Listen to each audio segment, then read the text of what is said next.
I've been with my girlfriend Jordan for a little over 2 years. We live together and we have 2 cats. Up until this weekend I genuinely thought everything was perfect in our relationship, which I know is what everyone says in these posts, but I really was thinking that I was going to ask her to marry me sometime in the next year. We don't ever get into arguments. Jordan is very sweet and easygoing and normally we just mesh well on everything. Honestly, if everything in our relationship hadn't been so good up until now I probably would have just broken up with her this weekend. But because things have truly been so perfect I'm not sure if maybe I'm jumping to the wrong conclusion about what to do because my feelings got hurt.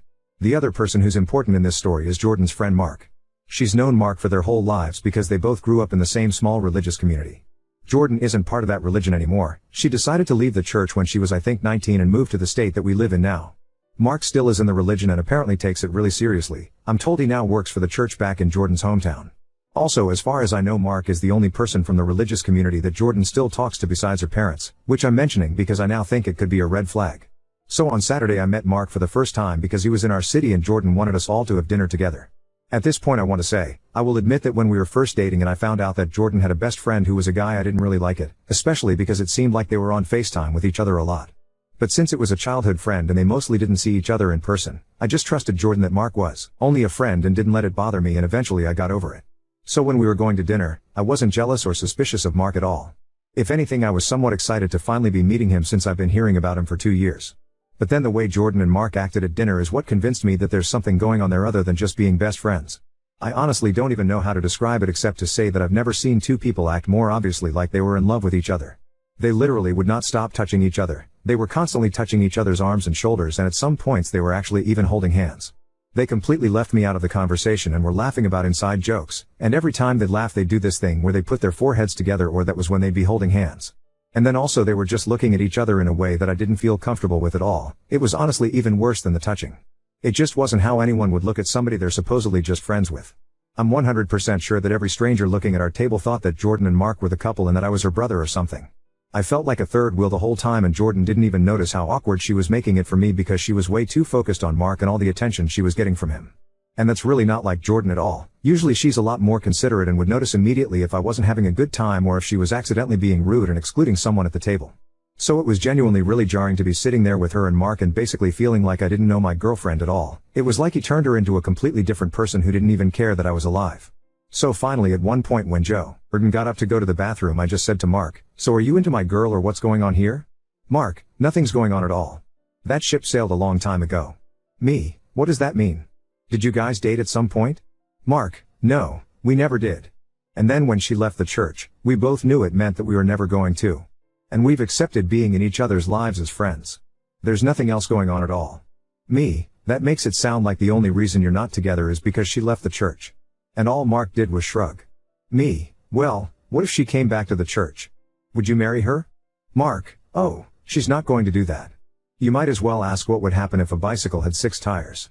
And so then when Jordan came back to the table, Mark said to her, "Op wants to know if we'd be married if you weren't a godless heathen." Jordan, "Why, did you two call your mom while I was gone?" And then she and Mark both just laughed about it and changed the subject. So because of dinner and the conversation and everything else that I've written about in this post, I really feel like Jordan and Mark are in love with each other and not just best friends like they say, and the only reason they aren't together is because they can't compromise about their religion. I think Jordan thinks that because she's okay with that decision, she expects me to be okay with being her second choice, and in the meantime she's actually secretly wanting to be with Mark. So that makes me think that I should probably obviously just have self-respect and break up with her, because I shouldn't be in a relationship with someone who would rather be with somebody else. But then the problem for me is that our relationship has been so perfect and Jordan has always treated me so well except for this one night. The only time she's ever acted like this was on the one occasion that Mark was around in person. Normally even when she's talking to him all the time she's never made me feel this way. So on the one hand I'm wondering if maybe it doesn't matter what Jordan's feelings are for Mark, as long as he isn't going to be around it doesn't actually seem to affect our relationship. So maybe I just need to cool off and go back to trusting her that they are indeed only friends even if it seems to be true that they have complicated feelings for each other. Update 1. I talked to Jordan on Wednesday night. The TLDR update to the situation is that I didn't break up with her. After we talked about everything I feel like that would be too much of an overreaction for what's actually going on. I do still think I was right to be upset about what I saw happening at dinner on Saturday, and Jordan didn't disagree with me about that, but I think I did jump to the wrong conclusion that it meant that she secretly actually wanted to be with Mark more than she wants to be with me. Now that we've talked it out, I don't think there's a reason to end what's otherwise the best relationship I've ever had, and I'm glad that I didn't just immediately trust my instincts, because there was more going on with the situation that I didn't really understand that Jordan has since told me, and now I do feel like she can be given some grace in this situation, assuming nothing like this ever happens again. So thanks for the advice, especially for everyone who told me to just talk to her before I made a big decision. So when we talked, I decided to take the main piece of advice that I got from everyone and start by telling Jordan that my feelings were hurt by the way she treated me at dinner with Mark, and then see how the conversation went from there. It turned into a very long talk, so I don't want to try to remember exact quotes and get them wrong, but here are the important things. I repeated to Jordan some of what I wrote in the post and said that I felt excluded by her and Mark, especially because they were being overly touchy-feely with each other to the point where it made me uncomfortable. Jordan seemed surprised, like she didn't even notice that she and Mark were touching each other that much, but then she thought about it and said that I was right and apologized.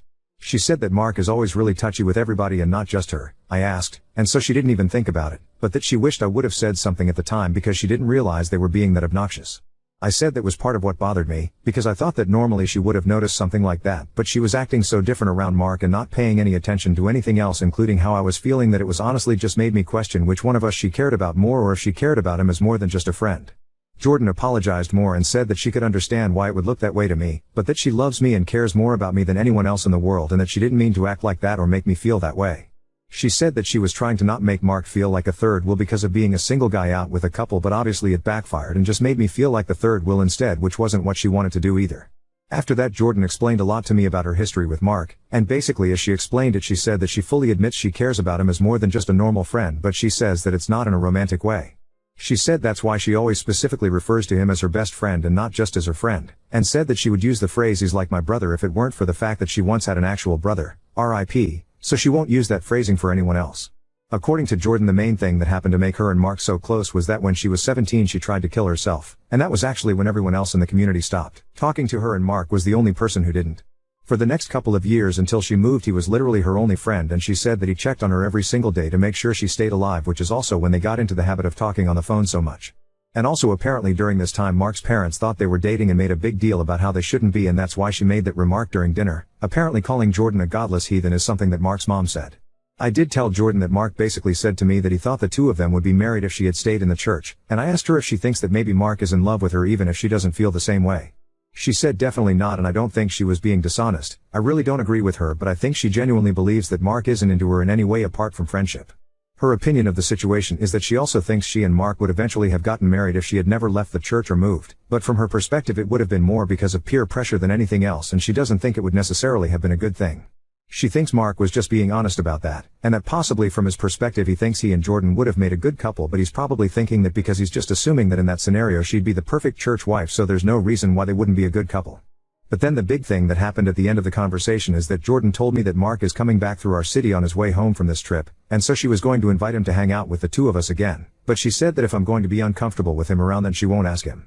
A lot of people were saying that if she didn't offer to cut contact with him or to cut down on contact with him, it meant that she valued him over me, so the fact that she brought up on her own that she wouldn't invite him to dinner with us again because I didn't like it seemed like a really good sign to me. Based on everything else that she said, I do understand why she didn't offer to totally stop being friends with him, and I wouldn't expect her to after what she told me about what happened when she was a teenager. So now I'm deciding to take Jordan's word for it that although she and Mark are weirdly close, it's for the reasons that she explained to me and not because she's in love with him. I think the fact that she was immediately apologetic instead of defensive was good, and the way she explained everything did make sense to me. I don't necessarily trust Mark, but I do think I can trust Jordan. But I am going to watch and see if it seems like she's still talking to him as much as she used to, or if anything changes or sounds different. I'm not going to be controlling and tell her that she can't talk to him or that she has to talk to him less, but I want to see if me talking to her about all of this causes her to act any differently at all. I'm kind of thinking she might realize on her own that the way Mark acts towards her actually does seem like he likes her as more than a friend now that I've brought it up, but I don't know. It could be that things just go back to exactly the way they were before, and I won't know if anything has actually changed until the next time Mark is around in person, but I don't think that's something I should keep worrying about before it happens. Update 2. The situation seems pretty resolved now, after Mike and Jordan had an argument over everything and are no longer friends. What happened was that after Jordan told Mark we weren't available to hang out when he came back through our city, he blamed me, saying that he could tell Jordan was only saying no to hanging out because I had a problem with him. Jordan admitted that this was part of the reason and told Mark that she wanted a bit of space from him because she was trying to be respectful of our relationship. Mark got really offended and kept asking Jordan to explain why him being around was disrespectful to our relationship and kept pretending not to understand her answers, and then eventually during the conversation he started trying to guilt Jordan into making time for him and told her that she's become a worse person over the years because the Jordan he knew would never blow him off.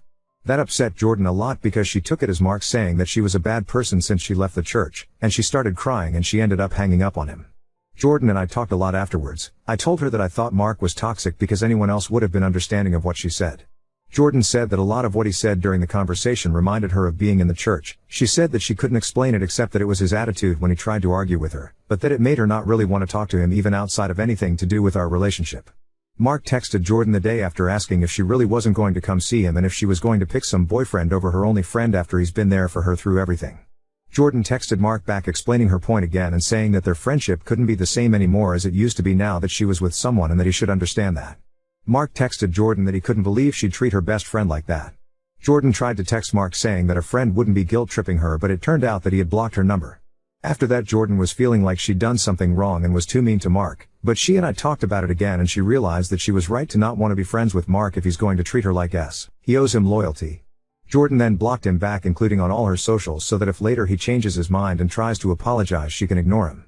A couple of weeks went by and while I'll admit I was pretty happy about not hearing from Mark, Jordan was really bummed about how everything ended. She said that although she saw now that Mark isn't a good person to have in her life because of his reaction to her trying to set a boundary, she still felt sad and abandoned, and it was bringing back a lot of the same feelings as when she was a teenager and her other church friends all turned their backs on her. So at this point I asked her if she's ever thought about going to therapy for religious trauma, and she said she'd gone for a few months when she first left the church, but the therapist wasn't really helpful. I suggested that maybe it would be a good idea to try again with a better therapist because it sounds like all this stuff still bothers her a lot, and Jordan agreed with me and decided to make an appointment. Now on to second story. Discovered my husband slept with my niece while I was on a business trip, and now chaos has erupted in our family. This niece is my daughter and she is 23. For more than a year I felt she is looking way too much at my husband, 40, but my mind couldn't accept this and I told myself I am crazy. I know she admires him, she is very vocal about it. I didn't do anything because I never saw anything suspicious on his side. My brother is a loser, to be frank, and a stupid excuse of a father. Drinks, gambles, and usually unemployed. My husband collects him frequently from hospital and pays for the medicine he has for liver. A lot of times when my niece was still a child I took care of her, cooked for her, got her ready for school. Her mother left with someone else and she abandoned her with her father. My husband is the complete opposite of him. He takes care of his appearance, has successful business, 45 employees. She looks up to him and said she learned a lot from him about how a business work. When the line was really crossed was when one day she insisted to iron his suit. He always wears suits and ties and she wanted to prepare it for him. I was very busy with my 7-year-old daughter who had a hard time getting used to the new school and I let it pass. A very stressful period for me. And she helped. I told her I will just order food every day, but she wanted to be useful, so she said.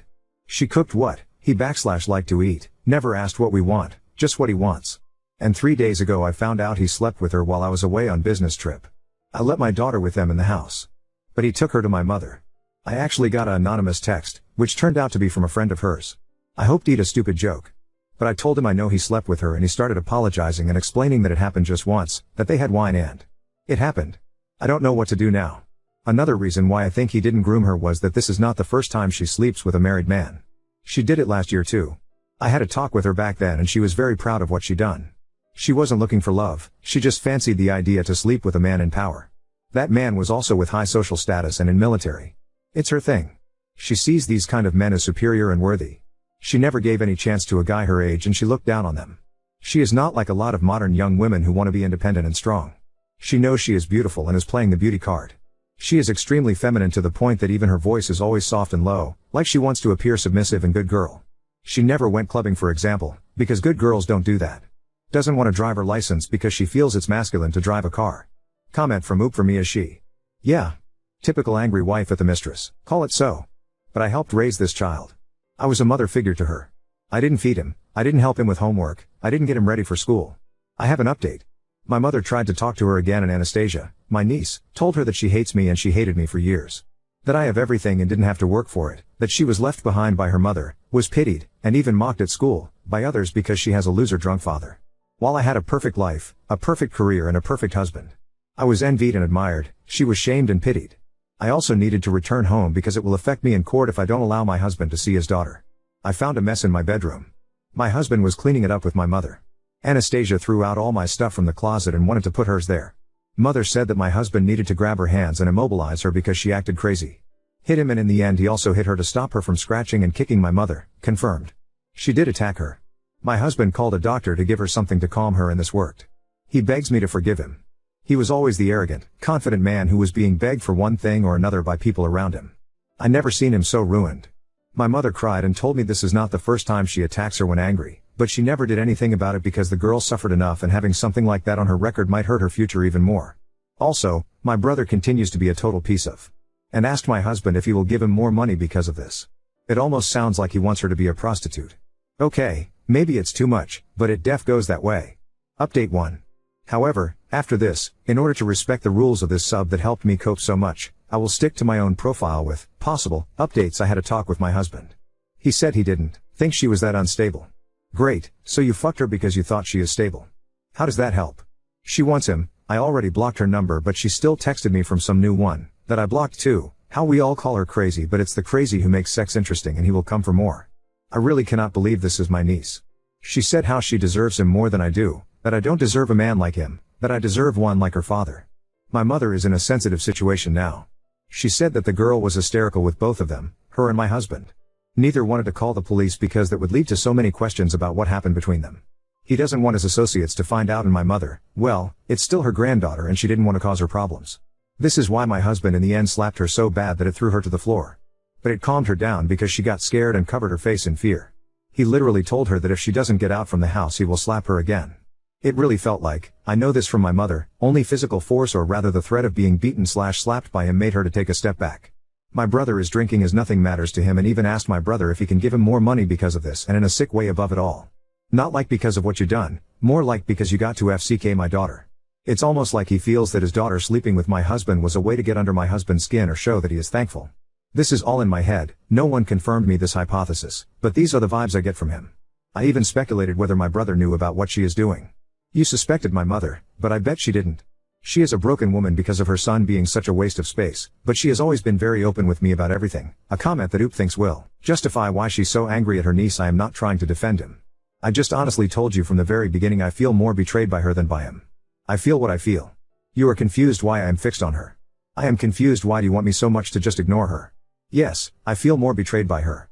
When he cheated in the past I didn't even care who it was with. My problem was him. But I did so much more for her, my niece, than I did for him. When my daughter was born she was extremely jealous, so I treated her like my own child, even going so far as to throw her a birthday party just so she doesn't feel sad that I did it only for my daughter. She lied to me about being sick. She said her doctor is afraid she has cancer. She even told her colleagues at uni she has cancer. It was all bull. This happened 2 years ago, and my husband told me that he will divorce if I don't put distance between us and her. Another comment from Oop: yes, I hate her, both of them. But I hate them more. I took my daughter to my mother because I needed to leave the hotel and pack everything, and she was there. She came after I left. And started yelling at my mother in front of my daughter that my husband raped her. After sending me tens of messages how great and kinky their sex was. Now he raped her. And she plans to go to police that he raped and slapped her. I just can't. I want to leave the city, but I cannot take my underage girl with me, without his consent. New comments. Comment about convo with husband. While I was at the hotel I talked with him on the phone and asked for his version of events. I told him that I am willing to believe they had sex just once, but I am not naive enough to believe there was nothing before this. With great difficulty he admitted and showed me texts from her, so I believe that she spent a night in our house while I was away. This happened 2 months ago.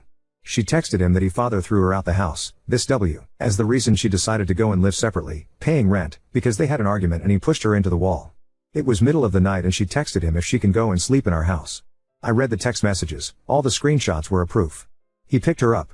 We have 3 empty rooms, she slept in one of them. This however cannot be proven. He swore nothing happened, but they drank in the kitchen until 4 in the morning and they talked about her father, and she just told him that she wishes her father was more like him. But he didn't think much of it, he said. He took it as an appreciative comment, and after emptied his glass he went to sleep. Comment confirming that she's not divorcing. I was accused by some that I am the worse here because instead of protecting her from him when she was a teen I let him her. Where did you even get that from? I will not forgive him. I will not divorce him. Just leave me feel without calling me unhinged for that. Yes, his infidelity now is not my biggest concern right now. I kept this title for the update because it all started with this. I am hurt more by the fact that the girl I loved so much not only wanted my husband, but she also hates me. She hates me from the bottom of her heart, and I didn't even suspect this.